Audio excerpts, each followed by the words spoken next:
지난 시간에 정말 그 장자권을 귀하게 여기고 부지런히 장자권을 향해서 투쟁까지 하는 그런 모습이었는데, 반면에 에서는 장자권을 가볍게 여겼다. 그래서 어떤 우리의 신앙생활 가운데, 우리의 삶 가운데 믿음과 열정의 문제를 좀 얘기했었고요.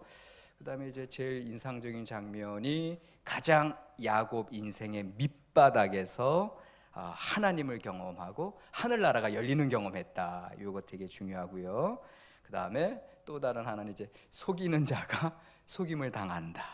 또 시기와 질투 가운데 본인이 살았는데 결국 자기 가정에서도 그게 나타난다. 이제 이런 거 우리가 같이 이제 봤어요. 이제 요점은 뭐냐? 지난주에 우리가 함께 공부한 것 중에 요점은 뭐냐? 부지런히 열정적으로 살아가시되 우리 인간의 욕심이 아니라 베델의 꿈을 쫓으며 하나님 안에서 살아가야 한다. 그래서 거기에 이제 사다리 베델에서 꿈꾼 이 현실, 지금 너무 차가운 현실이지만 하늘나라, 하나님과 연결된 그러한 삶이 우리의 생활 속에서 펼쳐지게 될 줄로 믿습니다. 이제 야곱의 이제 유명한 장면, 야복강에서 이제 천사와 씨름하는 장면, 그리고 형 에서와 만나는 장면을 오늘 이제 보려고 하는데요. 시작하는 질문은 이제 여러분들 이런 질문을 해볼게요. 야곱의 야복강 경험이 야곱에게 어떤 의미가 있었나, 이건데요. 제가 이제 지난주에 야곱을 좀 약간 비하해서 얌체라고 이제 그런 용어를 썼어요. 그 야복강 씨름을 통해서 그 어떤 인간적인 그런 얌체에서 순전한 경건자로 변화한 사건인가? 물론 야곱이라는 이름에서 이스라엘이라는 이름을 새로 받았으니까 변화된 것으로 봐야 하는데 정말로 그런가? 이게 질문을 하거든요. 이 질문을 하는 이유는 있죠. 전제가 좀 있는 것 같아요. 아닌 것 같아요. 여러분들 이제 야복강가 씨름 통해서 이제 야곱이 전적으로 변화된 어떤 아주 특별한 신비한 은사 체험, 어떤 성령 체험과 같은 그런 경험들을 이제 생각하실 수가 있을 텐데, 오늘 한번 보시죠. 그의 체험이 어떠한 의미가 있고 우리 신앙생활에서 이제 어떠한 교훈을 주는가를 한번 생각을 해보려고 합니다. 이제 32장인데요. 32장 들어가면 이제 삼촌 라반과도 이제 헤어지죠. 정식으로 헤어져서 가는데 32장 1절 2절에 재밌는 장면이 나와요. 야곱이 길을 가는데 하나님의 사자들이 그를 만난지라. 야곱이 그들을 볼 때에 이르기를 이는 하나님의 군대라 하고 그 땅 이름을 마하나임이라 하였더라. 이 사건이 잠깐 나와요. 지금 형 에서를 만나러 가는 길인데 도대체 이 하나님의 사자들을 만나고, 이 하나님의 군대, 마하나임, 하나님의 군대, 진영 이런 뜻인데 이게 무슨 의미가 있나, 이게 이제 궁금합니다. 그런데 전체 맥락상 보면 지금 야곱은 어떻게 보면 에서를 이제 만나러 가는데 너무나 두려운 상황이거든요. 그런데 그가 그런 두려운 마음에서 딱 나섰는데 하나님의 군대를 봤어요. 마치 여호수아가 모세의 후계자로 이제 처음 어린 자가, 연약한 자가, 연소한 자가 이스라엘 무리를 어떻게 이끌고 가나안 땅을 정복하지 할 때 하나님께서 내가 너와 함께 하겠다, 그리고 여호와의 사자, 여호와의 군대 장관이 함께하는 그런 모습을 보는 것과 흡사합니다. 다시 말하면 하나님께서 야곱과 함께 하실 것이다. 하나님의 군대가 그를 돌보실 것이다. 이런 계시의 말씀을 이제 받는 거나 다름없거든요. 그런데 여기서도 우리가 기억할 것은 하나님의 임재와 보호는 야곱이 뭐 잘나서가 아니라 누구 때문에? 할아버지 아브라함, 또 아버지 이삭의 신앙, 그들의 신앙의 약속이 야곱에게도 이어지는 줄 믿으시기 바랍니다. 그래서 신앙의 유산의 중요성은 아무리 강조해도 지나치지 않다. 이걸 기억하셔야 되고요. 자, 바로 3절부터는 이제 야곱이 얼마나 깨가 많은 사람인지 이제 사자를 먼저 보내요. 그래서 형 에서의 눈치를 살피죠. 마치 전쟁에 나가기 전에 일단 평화사절단 내지는 첩보원을 스파이를 급파하는 장면과 흡사합니다. 그러면서 소와 나귀와 양떼와 노비들을 같이 이제 보내죠. 그래서 내가 에서 형 혹시라도 싸울 마음으로 나오는 거면 나 싸울 마음 없다. 당신이 이런 가축대 이런 거 다 받아라. 이제 이런 얘기가 있는 이제 그런 의미를 두고 가는 거거든요. 그런데 이런 그의 외교적 노력이 결렬되어 보입니다. 보낸 사자들이 와서 보고하기를 에서가 장정 몇 명을 데리고 400명을 데리고 마주 나온다는 보고를 받게 돼요. 이거 참 어떻게 될지 모르는 지금 이것까지 보면 이게 전쟁이 일어날래나? 오래간만에 형과 아우가 만나는데 이게 싸울 건가? 우리가 뒷이야기를 모른다면 이런 긴장관계 마치 전운이 감도는 인상입니다. 그런데요, 참 야곱은 그런 상황에서 두려워하지만 동시에 조치를 취해요. 야곱이 심히 두렵고 답답하여 32장 7절에서 8절에 자기와 함께한 동행자와 양과 소와 낙태를 두 떼로 나눠요. 그리고 이르되 에서가 와서 한 떼를 치면 남은 한 떼는 피하리라 하고. 그러니까는 야곱이 대단한 건 사태가 막 그 정도면 자기가 평생에 힘들고 어려웠던 자기 마음의 이슈였던 그 형 에서를 만나는데 결국 형 에서가 나를 잡으러 오는구나, 나를 치러 오는구나, 이제 이런 마음 하면은 웬만한 사람들은 도망치거나 두려워서 아무것도 못하고 혼비백산 공포로 떨고 있을 거예요. 근데 야곱은 그렇게 하지 않아요. 바로 민첩하게 무리를 둘러 나누고 어떠한 상황이 펼쳐지든지 간에 대비를 합니다. 그런데요, 여기 앞에 아까 1절 2절에서 하나님의 군대를 봤잖아요. 그래서 하나님의 군대 이름을 마하나임이라고 야곱이 이름을 붙이잖아요. 요것과 관련이 되어 있습니다. 지금 자기의 무리를 둘로 나누는 게. 왜냐하면 원래 마하나임의 그 원형이 마하네인데, 마하네 하면은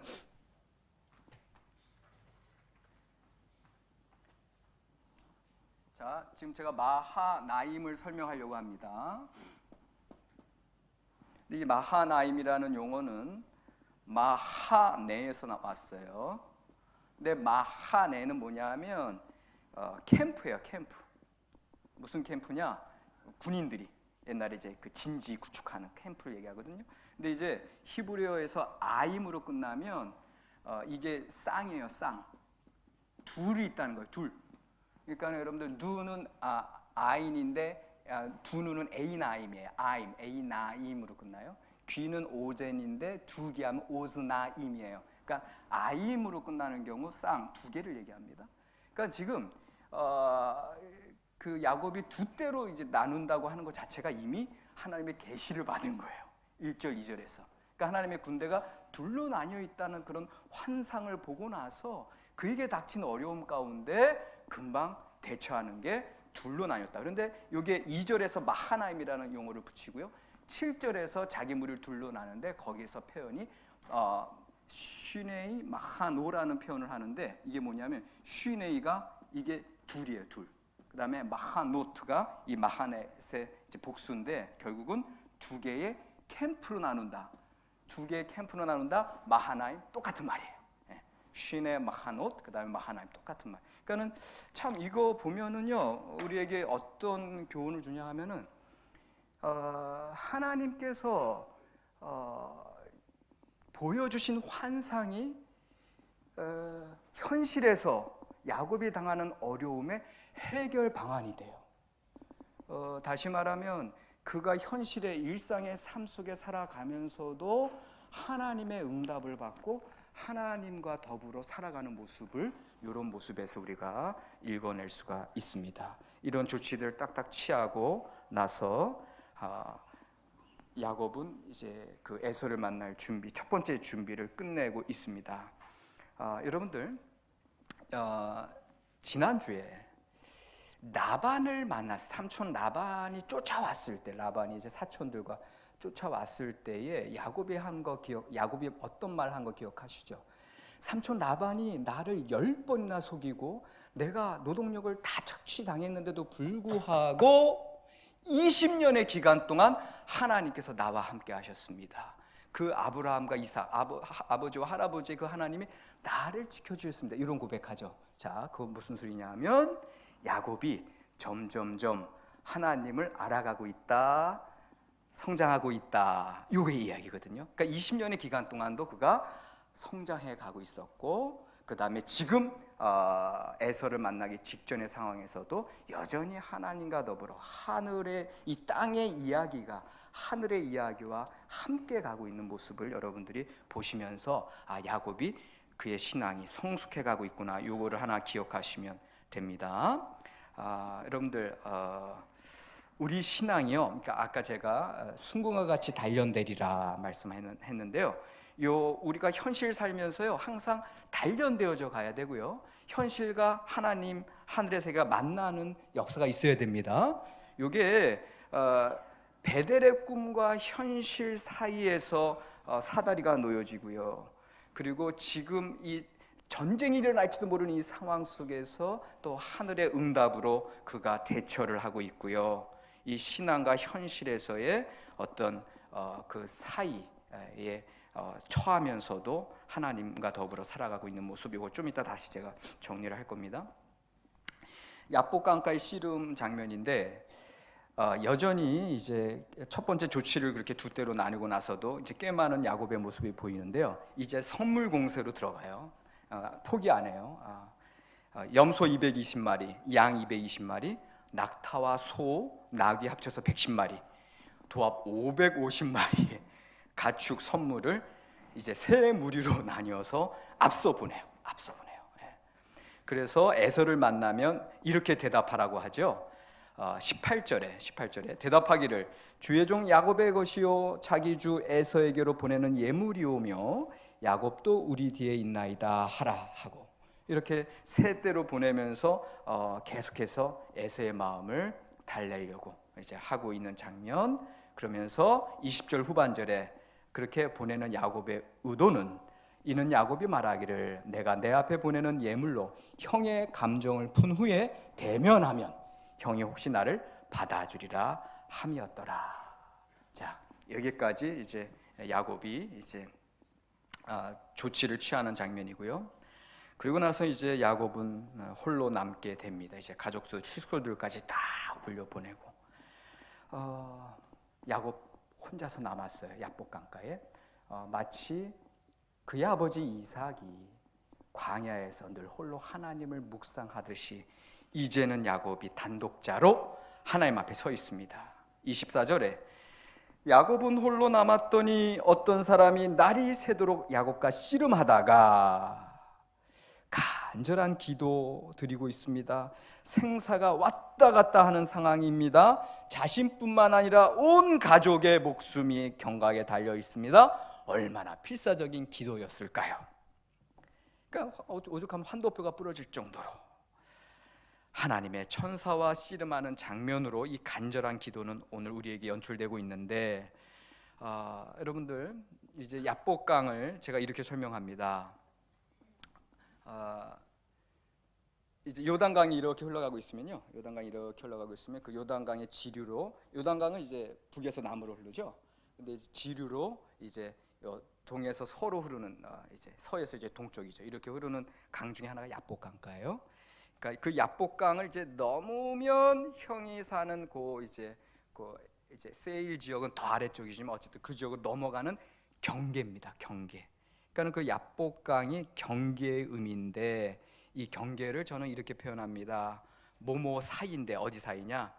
이제까지 그걸 넘기 전에는 야곱과 에서는 분리했던 단계였다면 그 경계를 넘어서면 화합할 수 있는 그러한 경계가 되고요. 그 다음에 도망자 야곱에서 화해자 야곱으로의 경계가 되고요. 이방 지역에 살다가 약속의 땅으로 들어가는 경계가 되고요. 더 나아가서 이제까지 인간적인 노력으로 살았다면 앞으로는 하나님의 은혜로 살아가는 경계도 될 수 있고요.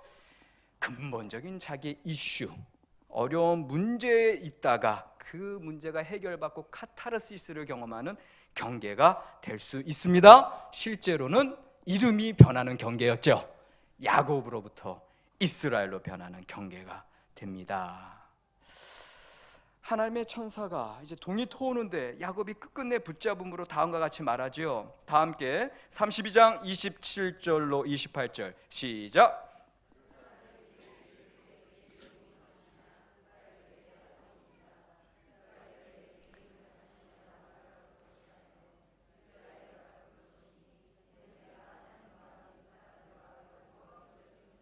아멘.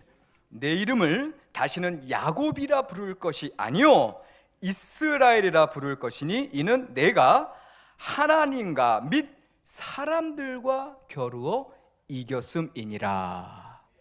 여기서 이제 이스라엘의 이름의 의미가 나오죠. 이스라엘의 의미는 뭐예요?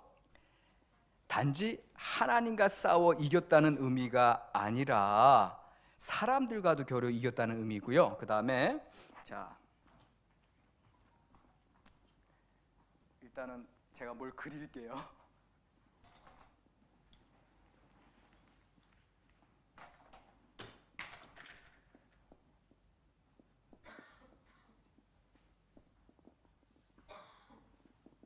이게 이스라엘이라는 히브리어입니다. 이스라엘, 감사합니다. 이스라엘 히브리어인데, 근데 보세요. 히브리어 중에 엘은요 하나님을 가리켜요. 하나님.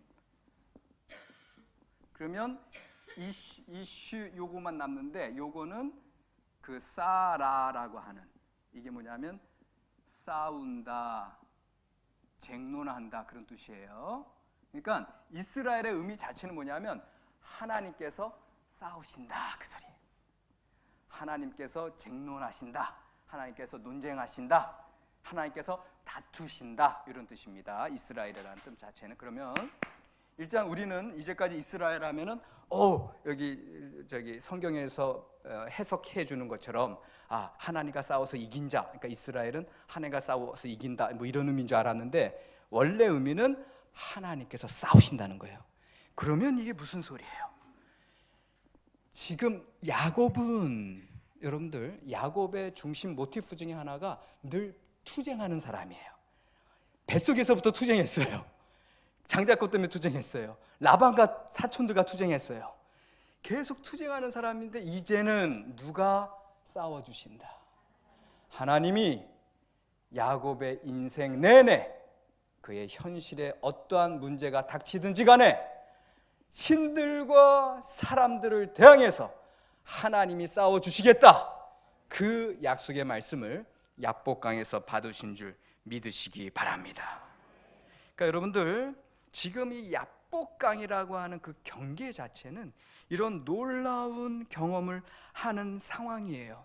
이제까지는 내가 싸워야 되고 내가 투쟁해야 되는데 아닙니다. 이제는 하나님이 이제까지 너와 함께 한 것처럼, 네가 이제까지는 의식하든 의식하지 못했든 이제는 앞으로 내가 너를 대신하여 싸워주겠노라, 이런 하나님의 역사하심이 이후 야곱의 12아들들 12지파로 이루어진 이스라엘도 하나님께서 우리를 싸우시는 만군의 하나님이다. 다윗이 골리앗 앞에서 외쳤던 그 만군의 하나님께서 이미 이 야곱 시대에 내가 너희를 대신하여 싸워주실 것이다 약속하신 줄 믿으시기 바랍니다. 이 경계, 그 야복강 경계의 의미를 하나 더 조금 더 깊이 들어가서 얘기 드리면 뭐냐면, 여러분들 이 심리학 하시는 분들이 이제 할 수 있는 얘기일 텐데, 심리학에서 인식의 한계를 얘기해요. 인식의 한계를 얘기할 때 그 끝이 라이먼 해가지고 어떤 한계, 그래서 liminal experience, 그 라임, 어떤 극한 상황의 경험이다 해가지고 이런 그 쉽게 말하면 문턱 경험입니다. 문턱. 지금 야복강이 하나의 문턱이에요. 여러분들이 오늘 교회의 문턱을 넘어섬으로 세상에서 교회로 들어오셨죠. 그러니까 여러분들이 어떤 문턱을 넘어선다고 하는 건 새로운 세계로 나아가는 거거든요. 그러니까 지금 야복강가는 이 야곱에게 있어서는 새로운 세계로 들어가는 경험인데요. 그런데 이런 경계 경험이 누구에게 가능하냐? 차이를 경험하는 사람들한테 가능합니다. 다시 말하면 이전의 인간적인 삶에서 하나님 중심의 삶으로 나아가는 그 중간자의 위치에서 가능한 거예요. 제가 우리 학생들과 더불어 이제 예언서에 대해서 공부할 때 항상 하는 질문이 있어요. 여러분들 이 예언자들 삶을 가만히 보세요.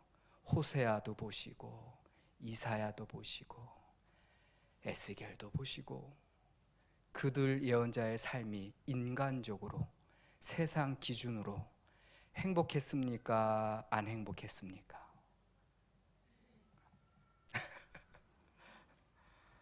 다시, 신앙인들이 세상적으로 더 재밌게 삽니까? 교회 안 다니는 옆집 경숙이네가 더 재밌게 삽니까? 제가 이런 질문을 하잖아요. 그러면 이제 학생들은 처음에는 뭣도 모르고 막 이러다가 이제 그 중에 이제 어떤 애가 딱 손 들고 이렇게 질문. 저기 교수님, 저희 아버지가 개척교회 목회하시는데요. 정말 너무너무 힘들어요. 때로는 우리 아버지가 목사 아니었으면 좋겠어요. 이렇게 얘기하는 친구들도 있어요. 다시, 신앙인이 이 세상에서 사는 게 쉽습니까? 어렵습니까? 어려워요. 받아들이셔야 돼요. 만약에 쉽습니다 얘기하시는 분은 둘 중에 하나예요. 믿음이 아주 좋으셔서 성령 충만한 분이든가 아니면 무늬만 신앙생활 하든가. 이건 심각한 문제예요. 네. 힘들게 사셔야 돼요, 여러분들. 왜? 힘들게 살아야 그게 왜 힘든 건지 아세요? 왜 개척교회 하시는 목회자 자녀들 왜 힘들고 왜 힘들어요? 뭐 다른 거 다 차치하고라도 중간에 살기 때문에. 어느 중간? 세상과 하늘나라 중간에 사는 게 우리 신앙인인 줄 믿으시기 바랍니다. 예언자들이 철저하게 중간에 있었어요. 하나님의 뜻을 받아서 그 뜻을 백성들에게 선포하고 백성들의 어려운 사정을 받아서 하나님께 아뢰고 중보하고, 이게 중간에 서 있는 사람들이 너무너무 힘들어요. 그런데 그 중간에 서 있기 때문에 리미널 익스피리언스, 한계의 경험, 한계를 넘어서는 하늘나라를 경험하는 줄 믿으시기 바랍니다. 그래서 여러분들 신앙생활하면서 힘들고 어려울 때는 오히려 감사하시기 바랍니다. 하나님이 나에게 새로운 경험을 주시는구나. 하나님이 나에게 신앙의 도약을 시켜주시는구나.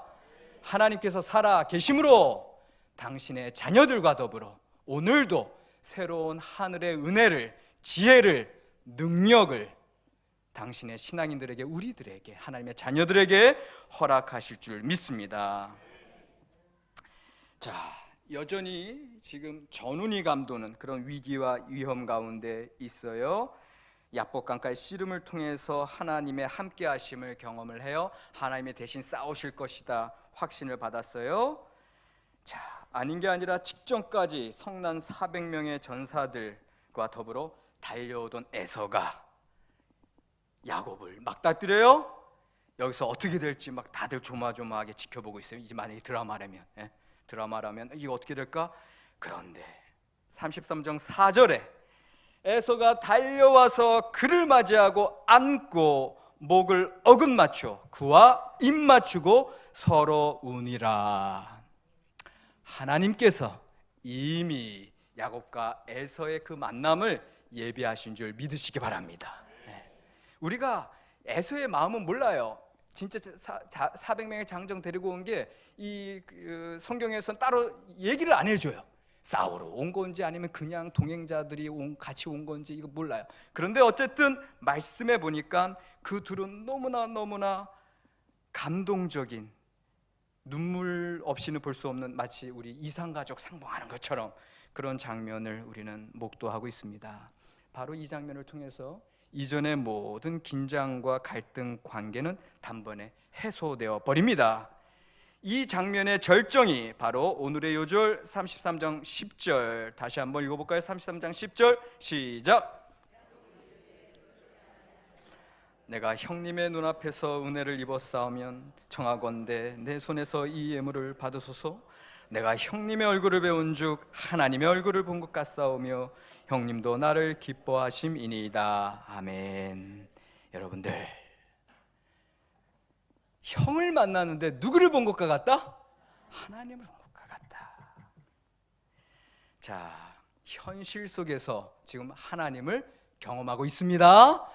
이제까지 원수시되고 어떻게 보면 대적자였고 방금 전까지도 어떻게 보면 전쟁을 할 수밖에 없었던 당사자들이 만났는데 그 야곱의 눈에는 그 형이 이제는 하나님처럼 보이는 경험을 하게 돼요. 이게 바로 야곱의 신앙이 계속 성숙해 가고 있는 모습을 우리에게 보여주는 거예요. 여러분들, 신앙의 어느 단계에 가면 가족의 모습 속에 하나님의 얼굴을 보시는 줄 믿습니다. 우리 성도님들의 얼굴에서 성령님을 체험하는 줄 믿으시기 바랍니다. 우리 자녀들 가운데 하나님의 천사를 경험하게 될 줄로 믿습니다. 그래서요, 한 4가지로 한번 이 야곱이 현실 속에서 어떻게 하나님을 경험하나 이제까지 쭉 본 거 4가지로 한번 정리를 해볼게요. 첫 번째는요, 베델에서의 꿈의 경험이죠.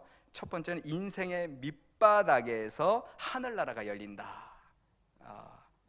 공통점을 찾으세요. 현실과 하늘이 만나는 거. 인생의 밑바닥에서 하늘나라가 열리는 꿈, 베델의 꿈이고요. 두 번째는 그 20년 동안 오랜 고생의 현장, 그 밧단 아람 산촌 라반의 집에서 그렇게 어려운 그 고생의 현장에서 조상의 하나님의 축복의 역사를 체험함으로 중다한 부를 이루고 많은 자손을 갖게 돼요. 하나님의 역사하심입니다. 20년의 기간 동안 어떻게 보면 야곱에게는 너무 힘들고 어려운 기간이었는데 오히려 그 기간 속에서 여전히 하나님이 함께 하십니다. 세 번째, 야복강의 경험. 하나님이 친히 그의 삶 속에서 싸워 주실 것이다. 어떤 이름 때문에? 이스라엘. 이제는 야복강가의 씨름을 통해서 그의 평소의 모든 삶, 여러분들 야곱의 모습을 통해서 오늘 우리의 모습을 알려줘요. 우리 인생은 어떻게 보면 계속 싸우는 인생이에요. 계속 다퉈야 하는 인생이에요. 옛날에 철학자 토마스 홉스 같은 경우는 리바이어던에서 만인에 대한 투쟁, 그 인생에 대해서 얘기하는 거거든요, 철학자들이. 근데 철학자까지 안 가더라도 오늘 우리의 삶은 계속 뭔가 업무와 싸워야 되고 이 주변 환경과 싸워야 되고 어떤 돈과 이 사람 인간 관계의 문제로 싸워야 되고 제일 중요한 건 나 자신과 싸워야 되고, 이게 늘 싸움의 다툼의 문제인데 하나님께서 그 문제를 말끔히 해소해 주신 거예요. 너의 삶의 현장에서 내가 싸워줄 것이다. 네 번째, 이전에 원수시했고 대적시했던 에서가 이제는 하나님과 같은 모습으로 존재로 대하게 된다. 얼마나 감격적인 장면입니까? 이게 하나님의 사람들의 경험인 줄 믿습니다. 하나같이 반전입니다. 하나같이 인생 역전입니다. 하나같이 하나님의 영광이 드러나는 자리들입니다. 가장 힘든 이슈가 있고 문제가 있고 걸림돌이 있었는데 그 문제의 중심에서 하나님을 경험하는 겁니다. 승리를 경험하는 겁니다. 자, 여러분들 현실에서 나 일상의 삶의 현장에서 하나님을 경험하시기 바랍니다.